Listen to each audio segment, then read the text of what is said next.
اهلا وسهلا متابعينا الاعزاء متابعين قناه خط التماس، كيفكم؟ شو اخباركم؟ ان شاء الله تكونوا بخير. فيديو اليوم عن انتصار منتخبنا السوري على منتخب لبنان بكأس اتحاد غرب آسيا.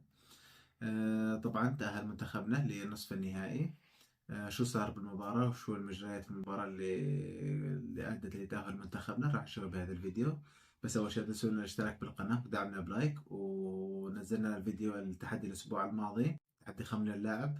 صراحة ما صار عليه مشاهدات كثير، أتمنى أنكم تدعموه وتشوفوا المقطع وتعجبوا بالقناة. وما أطول عليكم، يلا على الفيديو. طبعا بلشت المباراة وكانت أول ربع ساعة أو نص ساعة من المباراة ما كانت مفتوحة صراحة. بس انبثت المباراة، شفنا أنه منتخب لبنان كان متقدم على منتخبنا السوري بهدفين دون رد. طبعا الهدفين مسجلين بالدقيقة السابعة والدقيقة الثامنة. هذا أكيد كان من الأداء الكارثي اللي قدمه منتخبنا، يعني المنتخب سجل عليك هدفين من طرف دقيقتين، شيء مو طبيعي.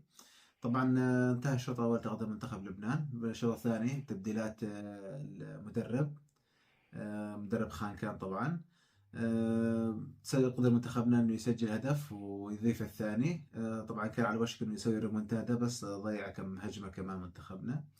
طبعا انتقل الوقت الأصلي، ما بالبطولة هاي ما في أوقات إضافية، تغري ضربات جزاء. طبعا تألق اللاعب مكسيم خليل، تصدى لركلات الجزاء. انتهت المباراة لمنتخب سجل أربعة ومنتخب لبنان سجل اثنين.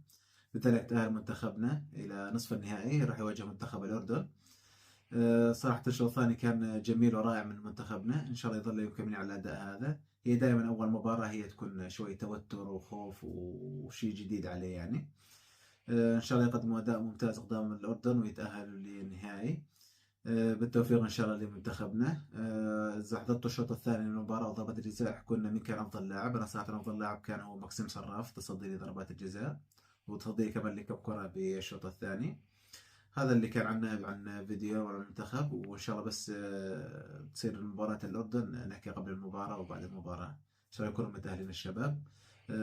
اكتبوا لنا بالتعليقات مين كان أفضل لاعب بالمباراة. وهذا اللي كان عنا، ويعطيكم العافية.